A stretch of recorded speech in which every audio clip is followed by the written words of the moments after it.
Hello everyone, in last video we have discuss about the B tree. इस video में हम discuss करेंगे B plus tree. So now what is the basic difference between B tree and B plus tree. So B tree जब हमने पढ़ा तो B tree में हमारे पास में हमने ये बोला कि एक पर्टिकुलर नोड पर m number of information store हो सकती है बी ट्री के अंदर। सिमिलरली बी प्लस ट्री में भी यही हो सकता है कि हम एक पर्टिकुलर नोड पर मतलब जितने नंबर ऑफ ऑर्डर है, जो भी उसका ऑर्डर है उससे एक लेस नंबर ऑफ कीज हम स्टोर कर सकते हैं। सिमिलरली बी ट्री हमने बोला it is a balance tree, मतलब सारे के सारे नोड्स एक ही लेवल में अरेंज होना चाहिए।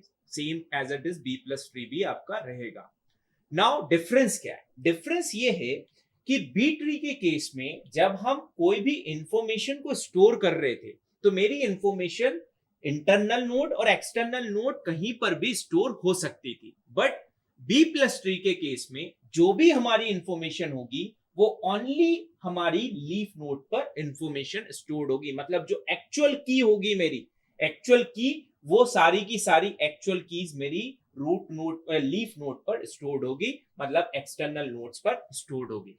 कोई भी एक्चुअल की मेरी इंटरनल नोड्स पर नहीं होगी। इंटरनल नोड्स पर सिर्फ और सिर्फ हम क्या करेंगे, वहां पर की तो होगी होगी इंटरनल नोड्स पर, बट जो की है उसको आपको एक्चुअली लीफ नोड पर भी स्टोर करना पड़ेगा। इससे क्या बेनिफिट होगा? इससे बेनिफिट यह होगा कि अभी तक मैं क्या कर रहा था, अभी तक मैं बी ट्री के केस में जो इंफॉर्मेशन एक्सेस कर रहा था वो कहीं पर भी थी, आइदर लेफ्ट में भी थी राइट में भी थी। तो इससे क्या हो रहा था, इससे जो हाइट है पर्टिकुलर ट्री की वो इंक्रीज होती जा रही थी।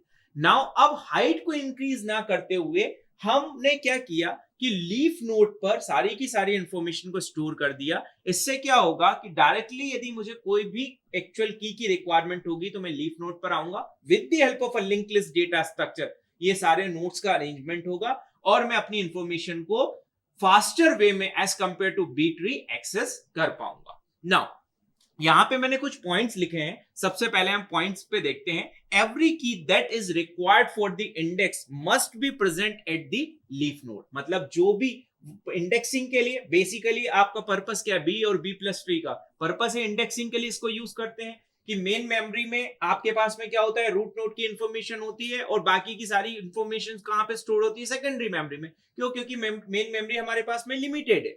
जब मेन मेमोरी लिमिटेड है तो सेकेंडरी मेमोरी से हम इजिली एक्सेस कर सकते हैं। Now B tree in a B plus tree record can only be stored on the leaf node. मतलब जो भी रिकॉर्ड होगा वो कहां पे स्टोर्ड होगा, हमारा सिर्फ और सिर्फ लीफ नोड पर होगा। Point number 2, every leaf node must point two every leaf node. मतलब हर एक लीफ नोड एक दूसरे को पॉइंट करेंगे with the help of a link list data structure. Third point, all record pointers must be in the leaf node only. मतलब जितने भी record pointers होंगे जो कि इन दोनों को पॉइंट करेंगे, मतलब नेक्स्ट नोड को के लिए जो भी मतलब एड्रेस होगा वो रिकॉर्ड पॉइंटर कहां पे होंगे, सिर्फ और सिर्फ आपके लीफ नोड पर होंगे।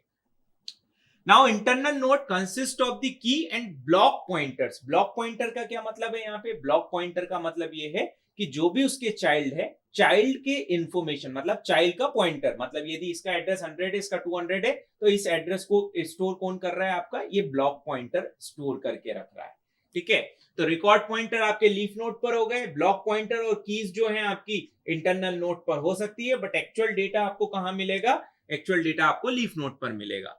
Now next one is B plus tree is a best suitable for random access as well as the sequential access। देखिए random access मतलब हम फॉर एग्जांपल किसी पर्टिकुलर नोड को सर्च कर रहे हैं, तो यदि इस पर्टिकुलर रूट नोड से ग्रेटर है तो रूट नोड से ग्रेटर है तो हम राइट हैंड साइड पे चले गए, छोटा है तो लेफ्ट हैंड साइड में चले गए, क्योंकि यहाँ पे भी प्रॉपर्टी बाइनरी सर्च ट्री की फॉलो हो रही है।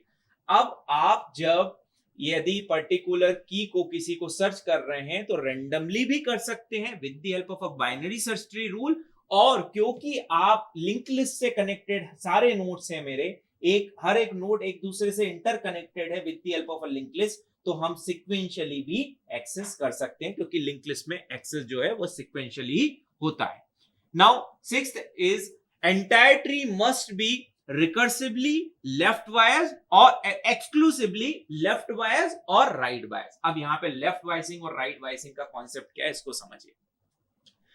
जब भी मेरे पास में कोई इस तरह से की है और लेट सपोज कोई की है मेरी इस तरह से 13 हो गई और यहाँ पे 14 हो गई, और the degree of particular node is, इसके लिए हमने एक टेबल बनाई थी बी ट्री में, यदि आपको याद हो तो यहाँ पे हो गया मिनिमम, यहाँ पे हो गया मैक्सिमम, m रिप्रेजेंट कर रहा था order, let suppose order is 4, तो यहाँ पे m-1 मतलब 3, ये क्या हो जाती थी आपकी की, और ptr मतलब इतनी मिनी मैक्सिमम की हो सकती है, इतने मैक्सिमम पॉइंटर्स हो सकते हैं, और m/2 का सील फंक्शन, तो इससे क्या निकल गया था 2, m/2 का सील फंक्शन और -1, तो इससे क्या निकल गया था आपका 2-1 कितना हो गया 1, तो इतनी मिनिमम की हो सकती है, पॉइंटर मिनिमम 2 हो सकते हैं, मैक्सिमम की 3 हो सकती है, मैक्सिमम पॉइंटर्स मतलब मैक्सिमम जो आपके ब्लॉक पॉइंटर्स हैं वो कितने हो सकते हैं 4।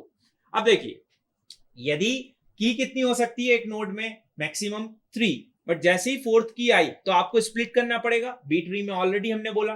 तो स्प्लिटिंग आप दो तरह से कर सकते हैं, यदि इस पर्टिकुलर नोड को ऊपर लेकर जा रहे हैं, और यदि इसकी स्प्लिटिंग की बात करूं तो ये स्प्लिटिंग कैसी होगी हमारी, यहाँ पे बी प्लस ट्री के केस में 12 यहां आ जाएगा, देन 10 यहां पर आ जाएगा, ठीक, और 13 एंड 14 आपके राइट में आ जाएंगे, क्योंकि 13 and 14 is greater as compare to 12।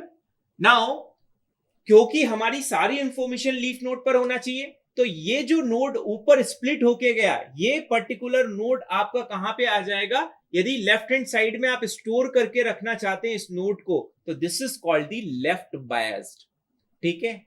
और यदि बाई चांस आप ये वाला 13 वाला नोड को ऊपर पहुंचाना चाहते हैं 13 को, ठीक, तो 13 को जब हमने ऊपर शिफ्ट किया तो 13 को आपको राइट साइड में स्टोर करके रखना पड़ेगा, this is called the right bias. तो दो तरह की बायसिंग यहां पे हम देखेंगे, एक लेफ्ट बायसिंग और दूसरी राइट बायसिंग। लेफ्ट बायसिंग मतलब लेफ्ट हैंड साइड में आपके पास में मोर की होगी, क्योंकि जो स्प्लिट होके की गई है उसको आपको लीफ नोड पर भी शो करना पड़ेगा। राइट बायसिंग में जो स्प्लिट होके की गई है उसको राइट साइड में यदि आप शो कर रहे हैं तो वो हो गई आपकी राइट बायसिंग, क्योंकि सारी इंफॉर्मेशन को कहां पे रखना है अपने को, लीफ नोड पर स्टोर करके रखना है। So this is all about the basics of B plus tree.